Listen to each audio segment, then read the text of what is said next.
आज हम बात करने वाले हैं एक राजा के बारे में। लेकिन ये कहानी सिर्फ एक राजा की नहीं है। ये कहानी है एक आइडिया की, एक ऐसे जबरदस्त विचार की जिसने भारत का नक्शा ही बदल दिया।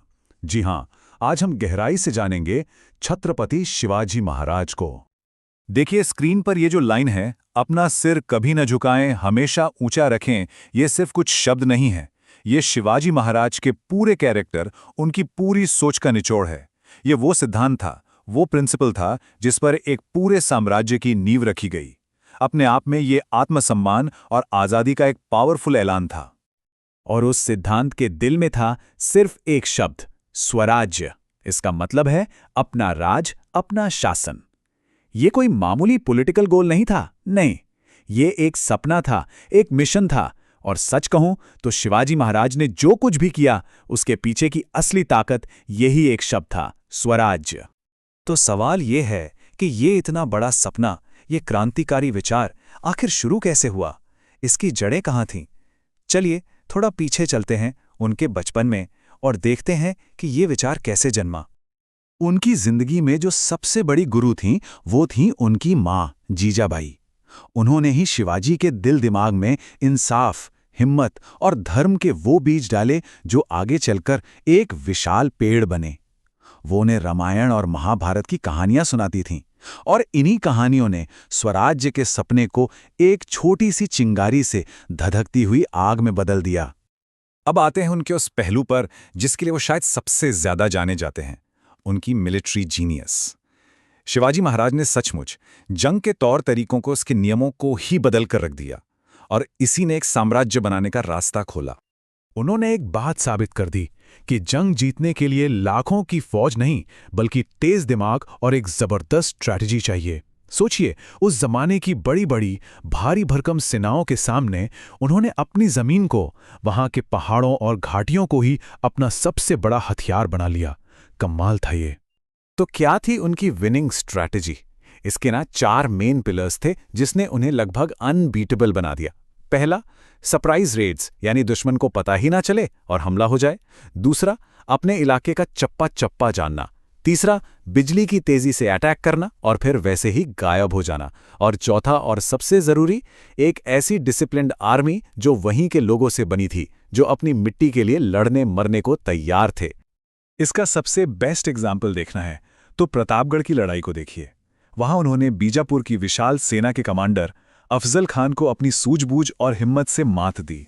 ये सिर्फ तलवारों की लड़ाई नहीं थी, ये एक माइंड गेम था, एक साइकोलॉजिकल वॉरफेयर था जिसे शिवाजी ने जीता। लेकिन शिवाजी महाराज की कहानी सिर्फ जंग के मैदान तक सीमित नहीं है। वो एक महान योद्धा तो थे ही, लेकिन उससे कहीं बढ़कर थे। तो चलिए अब बैटलफील्ड से थोड़ा हटकर देखते हैं कि एक शासक के तौर पर, एक एडमिनिस्ट्रेटर के तौर पर वो कितने दूर की सोचते थे। उन्होंने एक सिस्टम बनाया जिसे कहते थे अष्टप्रधान, यानी 8 मंत्रियों की एक काउंसिल। इसे आप उस जमाने का कैबिनेट सिस्टम समझ सकते हैं। ये उनकी दूर की सोच का सबूत है। पेशवा यानी प्राइम मिनिस्टर से लेकर finance minister, foreign affairs minister, हर डिपार्टमेंट के लिए एक एक्सपर्ट था। इससे पूरा एडमिनिस्ट्रेशन एकदम स्मूथ और ऑर्गेनाइज तरीके से चलता था। उनके हर सुधार के केंद्र में आम इंसान था, खासकर किसान। उन्होंने जो सबसे बड़ा काम किया वो था टैक्स सिस्टम में बदलाव। पहले क्या होता था, बीच के लोग यानी बिचौलिए किसानों का शोषण करते थे। शिवाजी ने उन्हें सिस्टम से ही हटा दिया और सीधे किसानों से टैक्स लेना शुरू किया। टैक्स की दरें भी फिक्स कर दी जो सबके लिए फेयर थी। इससे किसानों को जो राहत मिली वो बहुत बड़ी थी। और इसी सिस्टम का एक हिस्सा था चौथ। ये क्या था? ये दरअसल पड़ोसी इलाकों से लिया जाने वाला एक 25% का टैक्स था, और इसके बदले में शिवाजी की सेना उन इलाकों को बाहरी हमलों से सुरक्षा देती थी। ये उनकी इकोनॉमिक और फॉरेन पॉलिसी दोनों का एक बहुत ही स्मार्ट हिस्सा था। और एक और बात जो उन्हें अपने समय से बहुत बहुत आगे खड़ा करती है, वो थी उनकी सोच। वो एक धर्मनिष्ठ हिंदू थे, इसमें कोई शक नहीं। लेकिन उन्होंने एक ऐसा राज बनाया जिसमें हर धर्म का सम्मान था। मस्जिदों को पूरी सुरक्षा दी जाती थी, और तो और उनकी सेना और नेवी में कई मुसलमान ऊंचे ऊंचे पदों पर थे। ये उस दौर में एक बहुत बड़ी और प्रोग्रेसिव बात थी। चलिए अब उनकी जिंदगी के सबसे ड्रामेटिक, सबसे रोमांचक चैप्टर की तरफ चलते हैं। एक ऐसा मोड़ जिसने उनकी किस्मत और भारत के इतिहास की दिशा दोनों को बदल दिया। कल्पना कीजिए, साल है 1666, जगह आगरा का किला, मुगल सल्तनत का गढ़, और छत्रपति शिवाजी महाराज औरंगजेब की कैद में हैं। चारों तरफ हजारों पहरेदार, बचना नामुमकिन, बिल्कुल नामुमकिन लग रहा था। तो फिर सवाल वही है, वो वहां से निकले कैसे? एक ऐसी जेल से जहां से हवा का गुजरना भी मुश्किल था, वहां से वो कैसे भागे? इसका जवाब किसी फिल्मी कहानी से कम नहीं है। अपनी कमाल की सूझबूझ का इस्तेमाल करते हुए वो और उनके बेटे संभाजी मिठाइयों की टोकरियों में छिपकर, जी हां, मिठाइयों की टोकरियों में छिपकर किले से फरार हो गए। ये उनकी इंटेलिजेंस और हिम्मत की एक ऐसी मिसाल है जो आज भी हैरान कर देती है। और आगरा से ये फरारी एक टर्निंग पॉइंट साबित हुई। देखिए, सिर्फ 16 साल की उम्र में उन्होंने अपना पहला किला जीता था तोड़ना, फिर ये आगरा से भाग निकलना, और इन सब संघर्षों का नतीजा ये हुआ कि 1674 में रायगढ़ के किले में उनका राज्याभिषेक हुआ। वो छत्रपति बने। अब वो कोई बागी नहीं थे, वो एक संप्रभु, एक सॉवरेन राजा थे। तो आखिर शिवाजी महाराज की विरासत क्या है, उनका लेगेसी क्या है, और आज के दौर में वो हमारे लिए इतने जरूरी क्यों है? चलिए इस पर बात करते हैं।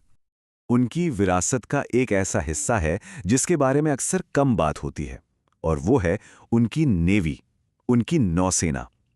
वो पहले भारतीय शासक थे जिन्होंने समझा कि समंदर पर कंट्रोल कितना जरूरी है। भारत के पश्चिमी तट को सुरक्षित रखने के लिए उन्होंने एक ताकतवर नौसेना बनाई। तो अगर हम उनके असर को कुछ पॉइंट्स में समेटें तो क्या कहेंगे? उन्हें father of the Indian navy यानी भारतीय नौसेना का जनक कहा जाता है। वो मराठा साम्राज्य के संस्थापक थे। वो स्वराज यानी सेल्फ रूल के सबसे बड़े सिंबल हैं। उनका शासन आज भी इंसाफ और अच्छे एडमिनिस्ट्रेशन की एक मिसाल है। और हाँ, उन्होंने मराठी भाषा और कल्चर को भी बहुत बढ़ावा दिया। और आखिर में एक सवाल सबके लिए। 17वीं सदी के एक राजा के ये सिद्धांत, इंसाफ, आत्मनिर्भरता, दूर की सोच, ये आज के लीडर्स को क्या सिखा सकते हैं? उनकी विरासत सिर्फ इतिहास का हिस्सा नहीं है, वो आज भी जिंदा है, और शायद इन सवालों के जवाब में ही हमें मिलेगी